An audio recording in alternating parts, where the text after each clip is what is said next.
কিছু আছে।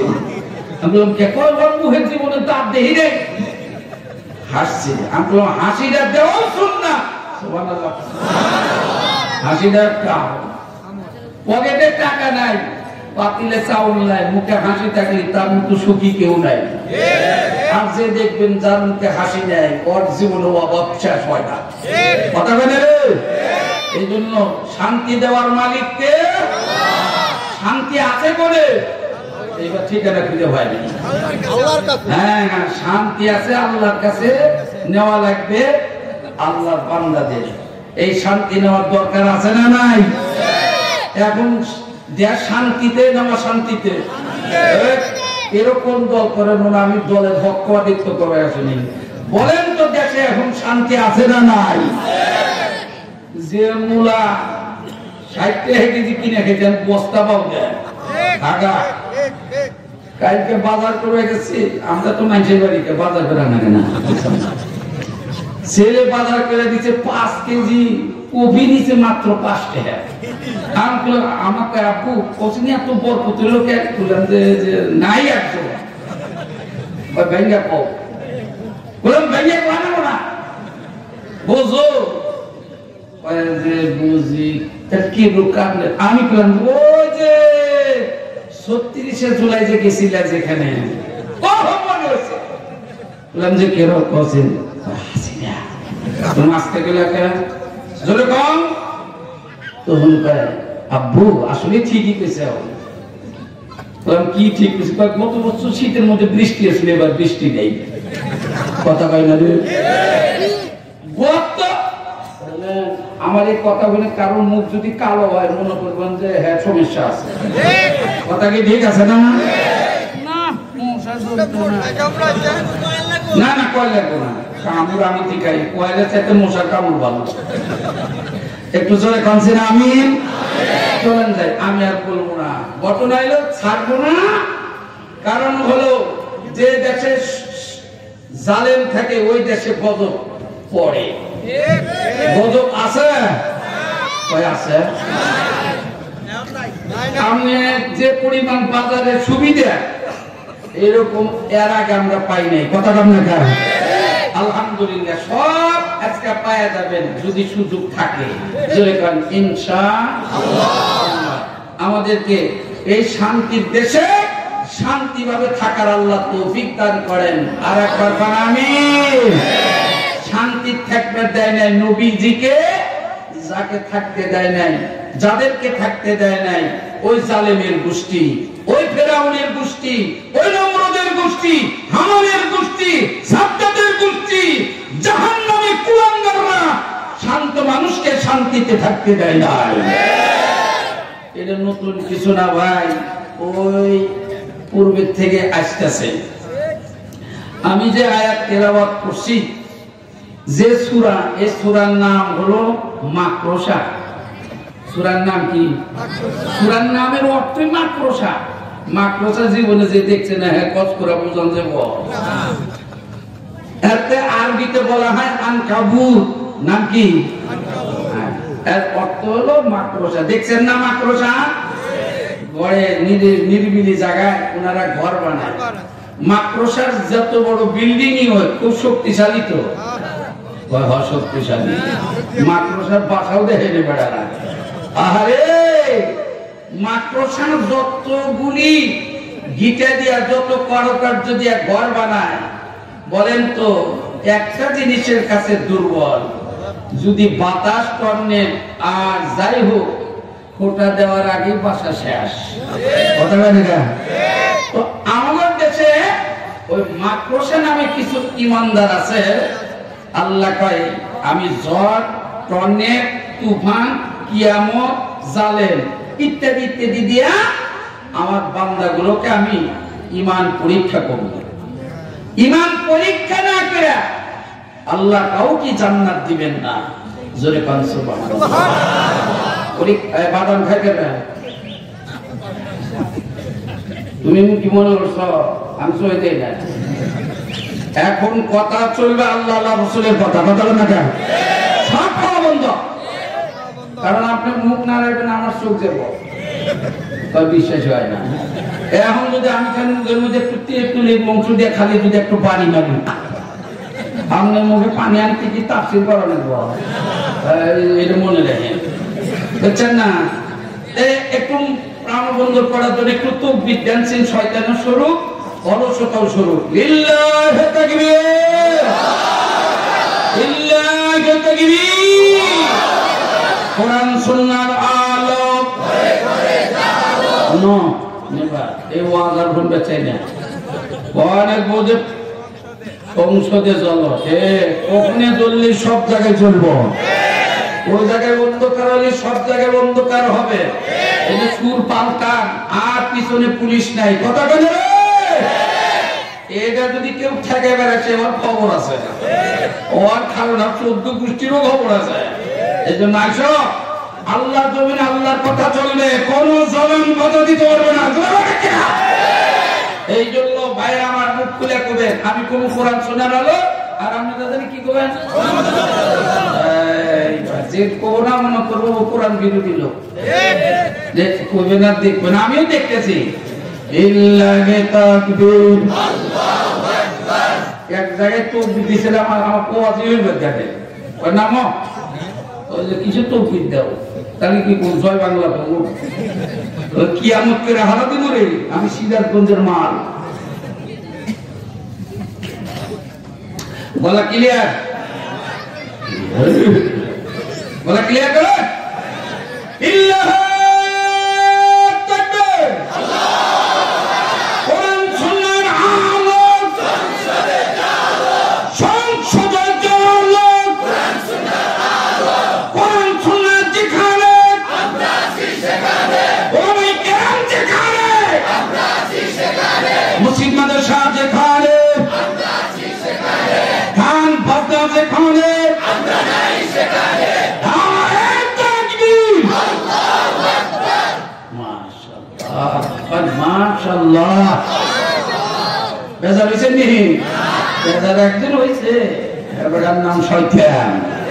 চলুন বয়ানে যাই।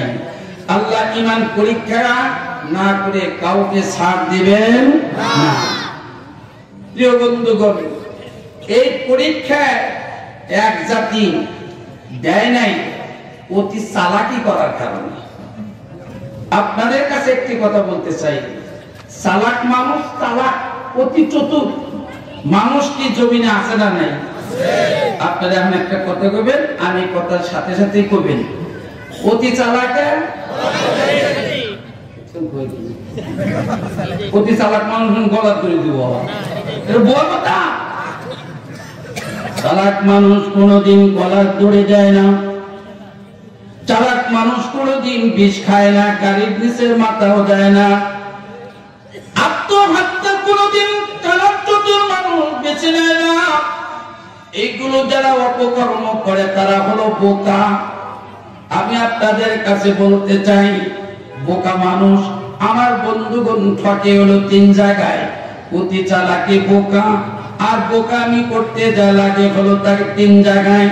এক ভদ্রলোক হাঁটতে হেঁটে যায়, রাস্তার মধ্যে পা লাগায়, পা নিচে মনে হয় নরম নরম লাগে, নরম বিশ্ব রোডের উপর নরম, এটা কি ময়দা না আটা না তুলা? পরীক্ষা করার জন্য হাতে লাগাইছে, হাতে লাগায় দেখতেছে তো দেখতেছে হালুয়া, হালুয়া আসলে কি এবার হালুয়া নাকি? পরীক্ষা করার জন্য লাগাইছে নাকে, নাকে দেওয়ার সাথে সাথে কয় ইন্না লিল্লাহি, পাশের থেকে ডাক দেয়া কয় মুলুকের ওরে, কয় যে মরে না, আমি নিজেই মরছি। বলে কেন মরলে?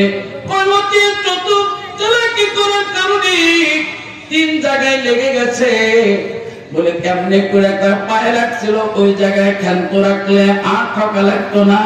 এরপরে লাগাইলাম হাতে, হাতে থেকে লাগাইলো নাকে, নাকে লাগাইয়া লাভবান হয় নাই। আমি আপনাদের কাছে জানাইতে চাই, আল্লাহ আল্লাহ রসুলের সাথে, ইসলামের সাথে দুশ্মনী করে এদের পরিণাম ভালো হয় না। এরাও ধরা খাবে 3 জায়গায়, এরাও ধরা পড়বে 3 জায়গায়। 1 নাম্বার হলো মরণে, 2 নাম্বার ধরা খাবে কবরে, তিন নাম্বার ধরা পড়তে হবে হাসরের ময়দানে। এই তিন জায়গার মুখোমুখি হতে হবে, কোনো রেহাই নাই, কোনো মুক্তি নাই, কোনো পরিত্রাণ নাই। আমি আপনাদের কাছে এতটুকু ব্যক্ত করতে চাই, এই জায়গায় আমরা যারা আসি সবাই বিশ্বাস করি মরণ আমাদের আছে না না,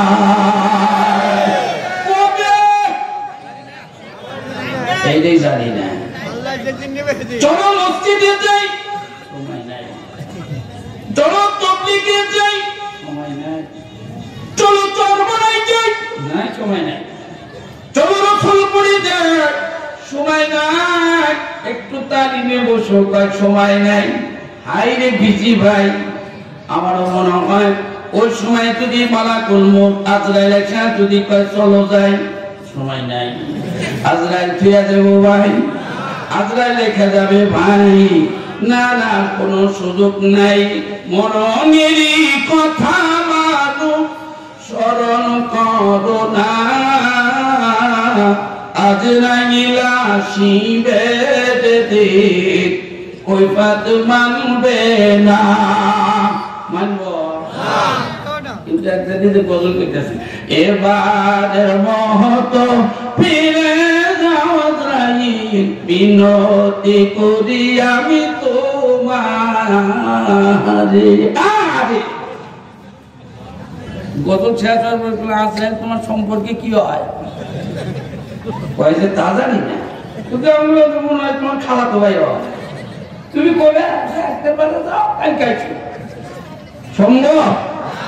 মন খারাপ করেননি, একটু আপনাদের কাছে বিনয়ের সাথে যাইতে চায়, আসলে চলে যাবে না। শুধু প্রত্যেক দিন এই মালাকুল মউত আজরাইল আলাইহিস সালাতু ওয়াস সালাম আমার আপনার ঘরে প্রত্যেক 24 ঘন্টায় 20 বার করে প্রদক্ষিণ করে, 20 বার করে আসা যাওয়া করে। এই 20টি বার আসার মধ্য দিয়ে যদি আমার আপনার হায়াতের বাতি নিভে যাবে, ওই দিন আমাকে আপনাকে রেখে যাবে না, কারণ যার কাছে আসে তাকে রেখে যায় নাই। আমার বন্ধুরে, এই দুনিয়ার মধ্যে সবচাইতে বড় দামি মানুষ যিনি ছিলেন, যার সম্মান ইজ্জত আল্লাহর পরেই হলেন তেনার জায়গা, তিনি আর অন্য কেউ নয়। তেনার কাছে মালাকুল মউত আসে আল্লাহর অনুমতি নিয়া, হায়াতটা দিছে তার পারমিশন নিয়া, কিন্তু আমার আপনার কাছে আল্লাহর অনুমতি নিয়ে আসবে, কিন্তু রূহ কবজ করতে কোনো অনুমতি লাগবে না। এখন আপনাদের কাছে বলতে চাই, বলুন তো আজরাইল আছে না নাই? কোনে কথা তো জানি না, আজরাইল আছে কোন জায়গায়? এই জন্য সালাত আদায় করার সময় 4টা তরতিব ঠিক রাখতে হবে। 1 নাম্বার হলো যখন সালাতের ভিতরে দাঁড়িয়ে যায়, মনে মনে এতটুকু ধারণা করতে হবে, রাসূল বলেন আনতা আবুদাল্লাহ কাআন্নাকা তারা। এই উম্মতের যখন তুমি সালাতে দাঁড়াইবা, তখন এতটুকু তুমি খেয়াল করো, আমি আল্লাহকে দেখতেছি। তাও যদি তোমার পক্ষে সম্ভব না হয়, আল্লাহ তাআলা রাসূল আল্লাহর পয়গম্বর বলেন, এ নবী আমার উম্মতেরা, আল্লাহকে তুমি যদি এতটুকু ধারণা দাঁড়াইবা, যদি তুমি এতটুকু বলতে সক্ষম হও, ফাইন্নাহু ইয়ারা, তাহলে তুমি এতটুকু দিল দিয়ে ইয়াকিন করো, আমার আল্লাহ আমাকে দেখতেছে। আমার আল্লাহ আমাকে দেখে কি দেখে না? আরেকবার কোন দেখে কি দেখে না?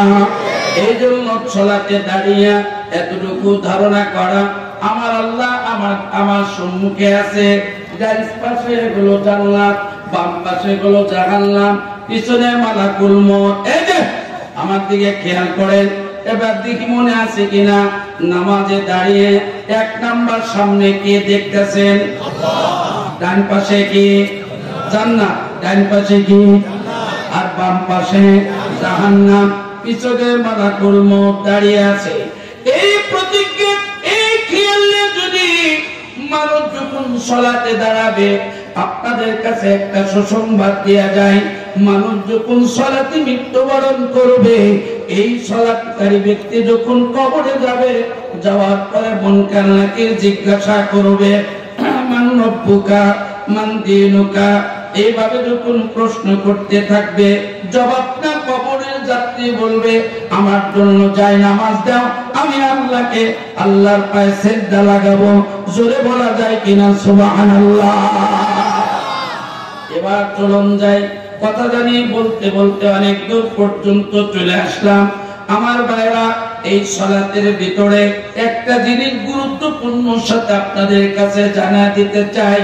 দুটা মেসেজ কিন্তু দিলাম। এক নাম্বার হলো সালাতের ভিতরে দাঁড়াইয়া আল্লাহ আমার সামনে আছে, তিনি আমাকে দেখতেছেন, আমি যদি নাও দেখি। দুই নাম্বার মেসেজটা হলো পিছনে মালাকুল মউত আছে, আল্লাহ নবী ডাক দেয়া আলী, তুমি যে সালাত আদায় করো, এই পর্যন্ত তোমার হায়াতের গ্যারান্টি কতটুকু তুমি দিতে চাও? মিসাল দিয়ে সংক্ষিপ্ত আকারে আমি আপনাদের কাছে জানা দিতে চাই। হযরত আলী ডাক দেয়া কয়, ইয়া রাসূলুল্লাহ, ইয়া হাবিবাল্লাহ, আমার জীবনের বাঁচার গ্যারান্টির এতটুকু আমি দিতে চাই। বলে ডান দিকে সালাম ফিরাইলাম, বাম দিকে সালাম ফিরাইতে পারবো কিনা এতটুকু গ্যারান্টি আমি আলী আমার জীবনের দিতে পারি না। ডান দিকে সালাম ফিরাইলাম, বাম দিকে নাও ফিরাইতে পারি, এটাই হলো আমার আপনার জীবনের গ্যারান্টি। কথা কান ঠিক নেবে ঠিক? আজকে এখান থেকে ওটা বসা করে দেয় আল্লাহ বলেন, আল্লাহ যারা মরবো না তারা উঠে যাব, যারা মরবে না ওরা উঠে যাব।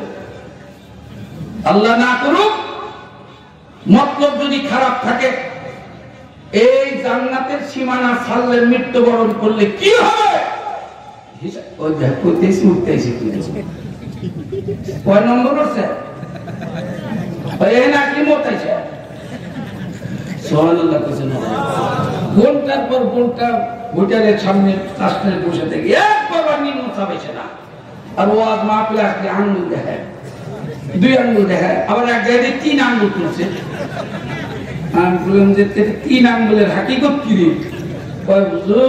উনি বোঝেন না। আমি বললাম না, বুঝি না রে, এটা কানে কানে বড়। বললাম ওই পর্যন্ত থাক, বুঝো আঙ্গুল যা তুলতে আজকে মাহফিলে তুলবে, বাড়া হবে না।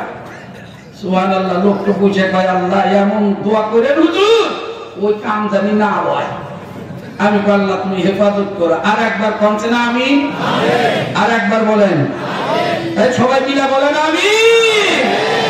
অতি চালাক মানুষ কয় জায়গায় ধরা খাইব? 3 জায়গায়, মরণে, কবরে, হাসরে। এরকম এই মানুষ যতই চালাকি করো, এই জায়গা থেকে তোমরা কেউ বাঁচতে পারবা, আমরাও পারবো না। কিন্তু ইমানদার মানুষ এই 3 জায়গার মুখোমুখি হয়ে যায়, তৈয়ার হয়ে যায়। আমার ভাইরা, যারা তৈয়ার থাকে ওদের আল্লাহ দুনিয়াতেও ঠেকাইবো না, মরণের পরও ঠেকাইবো না, হাসরের দিনও ঠেকাইবে না। চিৎকারটা জোরে কান্না বাবা আমার জোরে জি স্মরণ মনে হইলে আল্লাহ ঠেকাইবো না। 2 চালাকের মধ্যে একজন সরল সোজা, 2 চালাকের মধ্যে সরল সোজা মানুষ চেনেন না, আমরা ওয়াজ করে বোঝার নেই একবারে। আর চালাক মানুষ বাটপার কোনোদিন বেচতে দেবে না। যে সরল সোজা মানুষ আল্লাহ জান্নাত উদ্বোধন করবেন। চালাক আর বাটপার আর সরল সোজা কেমন? সরল সোজা মানুষ আর 2 চালাকের মধ্যে যেতেছে। এই 3 চালাকের সফরে খাদ্যর পরিমাণ হলে একটা রুটি, ধরে কোন কথা, 1 রুটি দিয়ে 3 নুন খাবি। যাইতে যাইতে এত দূর সফর, রাতে মাঝখানে রাত হয়ে গেছে। 3 জন মিলে করে যে একটা ঘুমামো, তো ঘুমের আগে 3 জন মাসওয়ারা করলো যে 3 রুটি দিয়ে আজকে কারোরই পেট ভরবো না। তাহলে ঘটনা হলো যে আশ্চর্য ধরনের স্বপ্ন করবো, তাকে রুটি দেওয়া হবে। আশ্চর্য ধরনের স্বপ্ন আবার কেন? আমরা তো স্বপ্নে দেখি এই এমন স্বপ্ন, সুবহানাল্লাহ, অদ্ভুত স্বপ্ন। ঘুমের মধ্যে দেখতেছে বিমান দিয়ে উঠতেছে, ঘুমিতে উঠে খাটের নিচে হইয়া উঠছে এরও আশ্চর্য সব ঘুমের মধ্যে দেখে পকেট ভর্তি টাকা ঘুমতে উঠে দেখে পরনে জামা কাপড়ের পুষ্টি নেই এরকম স্বপ্ন আবার কিছু মানুষ স্বপ্ন দেখে ঘুমায় ঘুমের মধ্যে খাইতেছেন আপনারা জীবন মনে খান নাই মান না খাওয়া আমি এক জায়গায় ওয়াজ করে হে বেটা বক্তা আমি বক্তা হে বেটা বুড়া মানুষ ওইরকম খাবার খাইতেছে তা আমিও চিন্তা করলাম যে খাইতে তো ডকুমেন্টস নাই আমি মোবাইল ওপেন করে ভিডিও হইলাম রেকর্ড করলাম ফজর নামাজ পড়ে গেলাম মৌলানা আজকে রাতে ঘুমাচ্ছিলেন কি খাইতে ওই কোন কি খাচ্ছি মানে মনে নাই তো তো আমি মোবাইল বের করে ওপেন করে এই যে ছবি কাট আমার এই যে খাইলেন যে আওয়াজ দেখে কি ও মনে হয়েছে ও তখন মনে হয়েছে কি আমি বললাম কি খাইলেন কয় তেলের পিঠা বলে নিন্দা দিলে আপনি এমনি খালি বলে আপনি আমল করেন নাই না কিছুটা আমল করেন কিছুক্ষণ পরে বুঝবেন নি ওই কাদিয়ানি মাহা ঘরে আমল যাতায়াত করেন বলে হেরো কি হাম্মাম খানা ওই হেরো আবার কোন খানা এরকম কিছু লোক আছে না হাম্মামও চেনে না ওয়াজ করে নিছি ওয়াজের আগে খাইয়ে দিতে খাওয়ার সাথে ব্যাকটেল কয় কি হইল সবই খাইলাম দোস্তর খানা তো খাইলাম না তাহলে কার সাথে খাইলাম জাহেল আমার কয় হুজুর সব খাওয়াইলো দোস্তর খানা তো খাওয়াইলো না আমি তখন কপালে থাপ্পড় দিয়া কইলাম কয় কিরে নবীর উম্মত আজ পর্যন্ত দোস্তর খানায় চেনে না আমি তখন সর্বশেষ বললাম যে প্লেটে নিয়েছে যে কাপড়টা আসলে এর নামই হলো দস্তরখানা তো ঘুমডাক দেখ হুজুর নাম শুনছি জীবনে কোনোদিন দেখি নাই আমার তখন মনে হইল জিজ্ঞাসা করলে আপনার সাংসারিক অবস্থা কেমন কয় হুজুর আমার তো অভাব দূর হয় না এত পেরেছেন এত ক্লান্ত পরিশ্রম তো হই কামাই উপার্জন করার জন্য তারপরেও হয় কিন্তু আমার সংসারে অভাব যায় না আমি তখন পরে বললাম ভাই রে তোমাকে একটা আমল দিয়া গেলাম আগামীকাল থেকে যখনই খানা খাইবা দস্তরখানা বিছাইয়া খানা রাখাইও কারণ নবীজি বলছে যে দস্তরখানা বিছাইয়া খানা খাবে আল্লাহ তাকে কোনোদিন অভাব দেবে না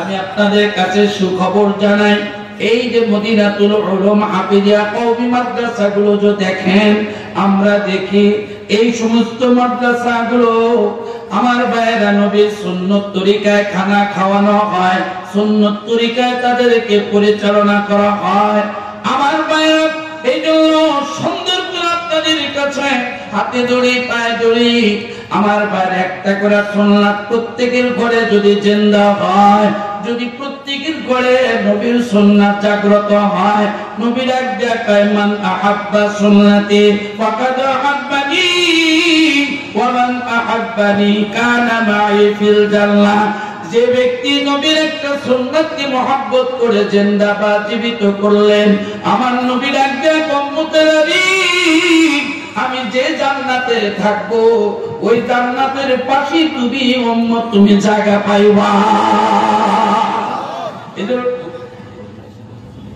হ্যাঁ আমি ওই জায়গায় কে যেতেছি ভাইরা দেখছেন কোন আলহামদুলিল্লাহ হুজুরি দিনতে অনেক সমাগম মারহাবা আলহামদুলিল্লাহ এখন আপনারা আমার কথা আর এখন পান্তাবাদ মনোবো হুজুর যেহেতু আছে কিন্তু তবে কথা হলো আমার ভাইয়েরা হুজুর নির্ধারিত সময় তিনি মঞ্চে চলে আসবেন তার আগে আমি আপনাদের কাছে যে বিষয়টা তুলে ধরতে চাই সরল সোজা মানুষগুলোকে দিয়ে আল্লাহ তার জান্নাতকে উদ্বোধন করবেন সুন্নত তরিকাওয়ালা মানুষকে দিয়ে আল্লাহ পাক জান্নাতকে সৌন্দর্য করবেন হে মুসলমান ভাইরা আমি আপনাদেরকে দৃষ্টি আকর্ষণ করে জানাইতে চাই নবীর সুন্নত তরিকায় চলার মতো আমাদের নিয়ত আছে না নাই কার কার আছে একটু দেন হাত তুলে দেখান আল্লাহকে দুই হাত তুলে একটু নাড়া দেখান আল্লাহু আকবার বলে সুন্নত ছাড়া চলবে আল্লাহ তৌফিক দিয়ে জোরে কানামিন হাত নামান আর গাড়িটা যায় লা ইলাহা ইল্লাল্লাহ আরো জোরে লা মামা নিচে খাও আরো জোরে লা ইলাহা ইল্লাল্লাহ লা ইলাহা ইল্লাল্লাহ লা ইলাহা ইল্লাল্লাহ ও মুহাম্মাদুর রাসূলুল্লাহ সাল্লাল্লাহু আলাইহি ওয়াসাল্লাম। দুই চালাক আর এক সরল মনা মানুষ কয়জন হইল? রুটি কয়টা খাওয়াইবে? খাবে কে? আল্লাহ। কা সরল মনা রিজিকের মালিকের জিম্মাদারি আমি আল্লাহ। ওয়াক্ত যদি কেউ ঠকাইতে চায় আল্লাহ কা আমি যদি ঠকাইতে না চাই কেউ তারে ঠকাইতে পারবে না। আল্লামা মামুনুল হক সাহেব হাফিজাহুল্লাহকে ঠকাইতে যায় আটকাইছিল জেলখানায়। কথা বলে রে, এখন যারা ঠকাইছে তারাই ঠকার মধ্যে পড়ছে রে।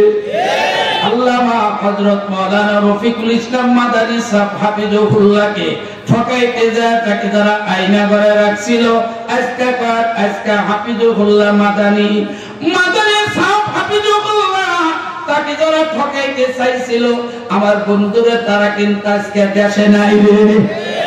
ঠিক করে গেলেন এরা কি দেশে আছে রে? মুফতি আমিন হামজা সাহেব হাফিজাহুল্লাহকে তাকে নিয়ে যারা বান্দা রাখছিল আজকে বান্দুনা লাগরে পাওয়া যাইতেছে না রে। বাইরে রে আমাদের গোটা পৃথিবীর নয়নের মণি কলিজার টুকরা আল্লামা দিলওয়ার হোসেন সাইদি সাহেব রহমাতুল্লাহ আলাইহিকে মিথ্যা অপবাদ মামলা দিয়ে তাকে যারা 13 বছর জেলখানায় আটকে রাখছিল আজকে এই কুলঙ্গারদের বিচার মামলার মাটিতে হওয়া দরকার আছে না? না, অবশ্যই হবে, হতে হবে। কথা বলা ঠিক কিনা? এরা ছিল দেশের সরল মনা মানুষ। এই মানুষগুলোকে আমার বন্ধুরে যারা কষ্ট দিয়েছিল আমরা তাদের বিচার চাই। আল্লাহ যেন ন্যায় বিচার করেন। আমিন বলেন। আরেকবার জোরে বলেন আমিন। আমার মক্কা থেকে মক্কা টু মদিনার ভিতরে একজন সরল পয়গম্বর আসছিলেন। তার নাম হলো রাহমাতাল লিল আলামিন। মক্কার মানুষগুলো তার সরলতা দেখা আমানতদারি দেখা সবকিছু ভালো দেখা নাম দেয়া রাখলো আল আমিন। নবীর নাম কি ছিল? আল আমিন। ওরে নাম দেয় আল আমিন। ওদের বাপে বেটা বাপে বিশ্বাস করে না, স্বামী তার স্ত্রীকে বিশ্বাস করে না, তাদের জমানো মাল দৌলত রাসূলের কাছে জিম্মাদারি রাখে। আল্লাহ নবী তাদের কাছে যখন নবুয়ত পাইলেন, নবুয়ত পাওয়ার পরে একজন সরল মোনাদারির কাছে এসে বললেন খাদিজা আজকে না ওই গাড়ি ঘেরায় ওই যে জাবালের নূরে আমার কাছে আল্লাহ পাক নবুয়ত পাঠিয়ে দিলেন। খাদিজা দেখে কয় হুজুর ওগো স্বামী কেমনে করে দিলেন? এবার নবী ডাকতে কয় খাদিজা জিবরাইল আসলেন।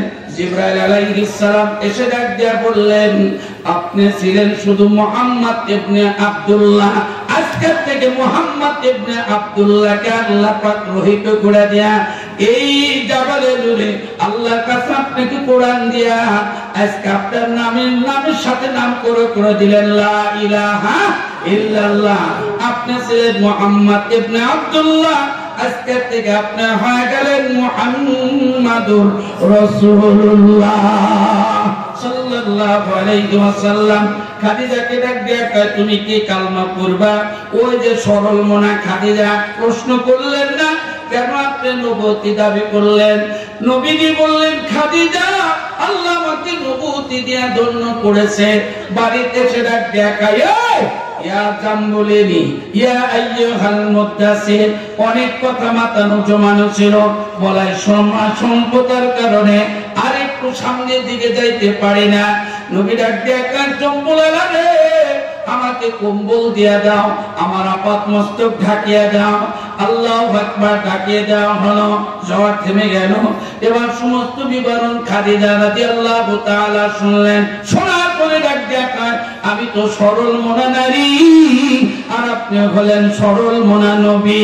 আর দেরি নাই, পুরা পড়ে দেন লা ইলাহা ইল্লাল্লাহ মুহাম্মাদুর রাসূলুল্লাহ সাল্লাল্লাহু আলাইহি ওয়াসাল্লাম। নবী ডাক দেখায়, খাদিজা খাদিজাতুল কুবরা ফি জান্নাতি, চিৎকার জোরে কোন মারহাবা। আমার বাইরে রাগ করতেছেন না?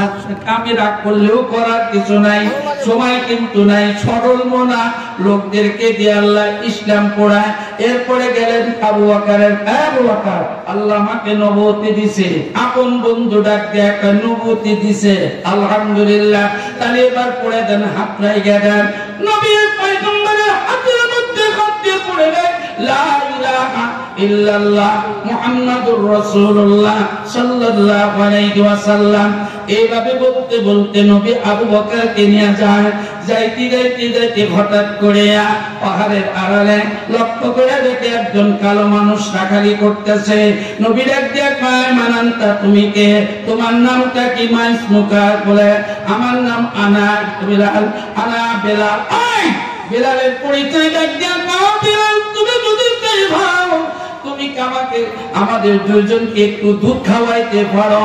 বেলাল হাত পিরাত দেখেন, আপনাকে গো পরিচয় দেওয়ার পরে বেলাল ডাক দেখায়, দুধ দেওয়ার মতো কোনো বকরি আমার পালে নাই, তবে একটি গাভী বকরি আছে, বাচ্চা দেয় নাই। আপনি যদি দুধ দহন করে নিতে পারেন তাহলে দেওয়া হবে। পয়গম্বর ডাক দেখায়, বেলাল তাহলে বকরিটা নিয়ে আসো। পয়গম্বরের কাছে বকরিটা নিয়ে আসলেন নবীজি। এবার গাভী সেই বকরিটির উপরে হাত মোবারক রাখলেন। নবী ডাক দেখায়, বেলাল তুমি এখন দুধ দহন করো, আমার মালিক আল্লাহ ফেরত দিবে না। আর একখান জোরে কন। এই দিন সরল মনা বেলাল রাদিয়াল্লাহু তাআলা আনহু লক্ষ্য করে দেখতেছে নবীজির হাত মোবারক রাখছে পিঠের উপরে ছাগলের। আর আবু বকরকে কয়, দুধ দহন করো। সুবহানাল্লাহ। বাচ্চা ছাড়া দুধ দেয়, এ কি আদব খেলা? দুধ আবু বকর বকরির পরে হাত থেকে যখন দুধটা বাড়ি টান দেয়, আল্লাহ মেহেরবানিতে দুধ এরকম ভাবে দুধ স্তন থেকে এরকম পাত্রের ভিতরে দুধ দিয়ে গ্লাস ভর্তি হয়ে যায়। গ্লাস যখন ভর্তি হয় দুধ দিয়া, হযরত বেলালের অন্তরটা ভরে যায় ইসলামের নূর দিয়া।